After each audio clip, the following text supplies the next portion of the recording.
প্রিয় বন্ধুরা, রাজনৈতিক শিষ্টাচার সুবচনের অভাবে নির্বাসিত হয়েছিল বাংলার মাটি থেকে। দলে দলে মুখ দেখাদেখি থাকে না।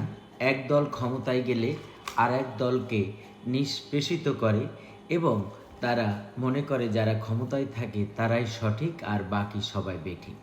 এই যে আমাদের সদ্য সাবেক প্রধানমন্ত্রী শেখ হাসিনা যখন অত্যন্ত শর্ট নোটিশে ভারতে আশ্রয় চাইলেন, ভারতে কালকে আপনারা দেখেছেন যে মোদি এবং রাহুল গান্ধীর মধ্যে দীর্ঘ একটা বৈরিতা, মুখ দেখা দেখি নেই, তারাও কিন্তু সর্বদলীয় সব দলের প্রতিনিধিকে ডেকে দিল্লিতে প্রধানমন্ত্রী মোদির নেতৃত্বে সভাপতিত্বে দীর্ঘ সময় সেখানে মিটিং হয়েছে যে তারা শেখ হাসিনাকে ভারতে জায়গা দেবেন কি দেবেন না। তারপরে তাকে একটা সেফ হাউস